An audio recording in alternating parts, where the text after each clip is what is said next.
Hello everybody, this is Fernando for the latest Cryptids and Monsters video. Alright, let's go ahead and let's do another new entry here, once again based on one of your new suggestions.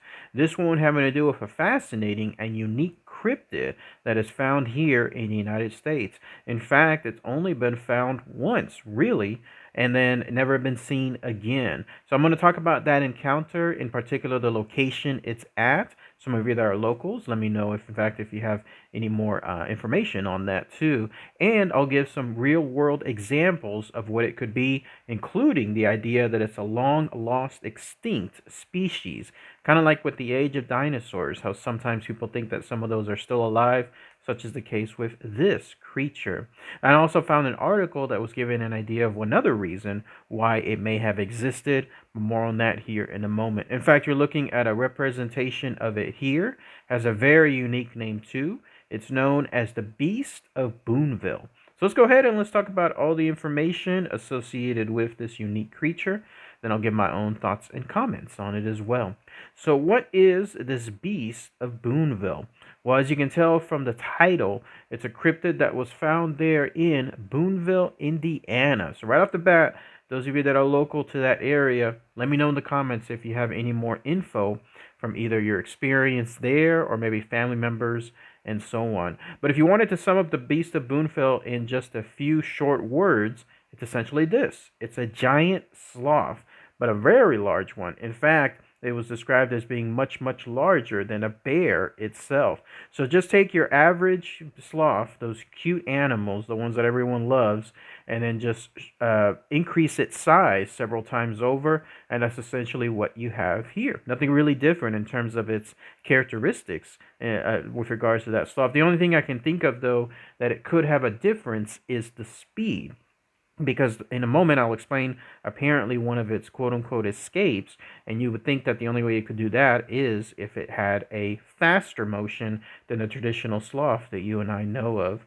But where this was found was again there in Boonville, Indiana. It was back actually in 1936, so coming up almost on 100 years, in fact. So here's what happened. Apparently the very first report of this cryptid came in from a wife of a guy by the name of Ralph Duff. His wife apparently had seen the animal somewhere around their vicinity, and so she ran away, like in other words, screaming, saying that she saw it as a quote-unquote towering monster larger than a bear. Ralph, who was a fisherman at the time, I had surmised that it could have been maybe something on the lines of an escaped ape or maybe some other type of bear, not realizing, in other words, what they were going to find out afterward. And so using some of his traps that he had as a fisherman, and I guess as some kind of a hunter too, he was able to place them all around the river to try to catch it. Well, it turns out it didn't really get seen until the next year in 1937. In fact, it was August 13th, 1937, when that happened. Once again, his wife, Mrs. Duff, saw the animal, and she in turn now compared it to something more along the lines of a giant ape. And then that's when apparently other residents there in Boonville, Indiana, they didn't quite necessarily see it, but they heard it. You're going to be in the vicinity of the Beast of Boonville if you start hearing these quote-unquote blood-curdling shrieks and yells. If you hear that around the river, and especially, then you know that you have the Beast of Boonville in a nearby area. There was so much calamity at this point that police started to become involved, and in fact, there was a police dog that was used throughout some of the hunts, and then it turns out the dog was unfortunately mauled so badly that it had to be shot. So what did this? What did this mauling to the dog? Everything, at least according to those residents, points to the Beast of Boonville. Not only that, but short groups of people or posses began actually going around the river bottoms too, hoping to find either tracks associated with the beast, the lair of the beast, or who knows, maybe even the beast itself. And then as you can see, there were some articles that were now starting to be written associated with this creature. So it was taking on its own legend too. It was definitely coming to a point where it was almost like common there as it is in other locations involving Bigfoot. A couple of days later, on August 18th, that's when one man entered a newspaper office, and then he said the real quote-unquote truth associated with this animal, with this cryptid. He said that it was a giant sloth that he and his uncle had captured somewhere down there in Mexico when they were on an expedition about 2 years previously. This was his exact words. This is his quote. He said they lost it near Evansville and had never found a trace of it since. He was uncertain if it was a two-toed or three-toed, but averred that sloths come in both varieties. And then also others seem to claim that it was part of a circus accident where something happened. This giant sloth also escaped that circus. You've heard that familiar trait with some of the other cryptids I've talked about here on my channel. So it seems like this also is a legend that's tied to this creature too. But then that was pretty much it. After a couple more days, there was nothing else really that could be done in terms of hunting this creature. They never really found its tracks or its lair or the creature itself.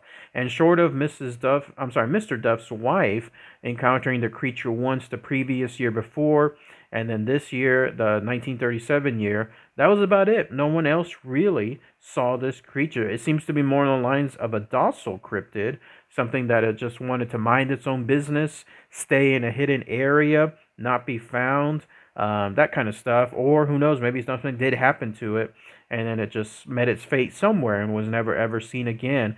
But that was it. But the legend of the Beast of Boonville still continues to this day. So again, those of you that are locals, let me know about that. Let me know what you are experiencing there too.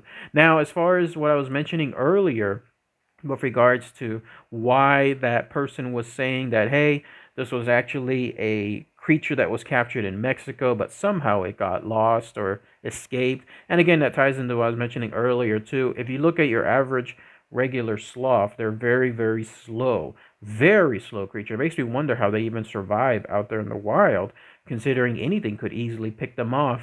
So I'm guessing they're just either lucky or they know obviously to stay up in the trees. But for something like this to escape, especially being so large, you would have to surmise that it is very fast, that it's able to move quickly, or at least quicker than your average sloth is.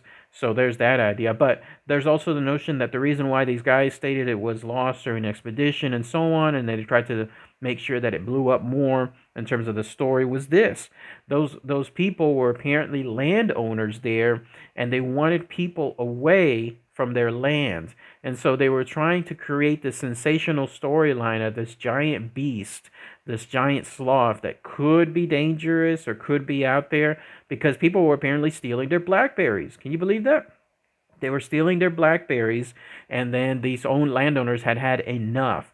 And so purportedly they created this notion of this cryptid or this giant sloth, whatever it was, so that way people would not go on their land. Now I've heard it all. So essentially that's another entry to it. And then a very, very final thing as far as real world examples is this.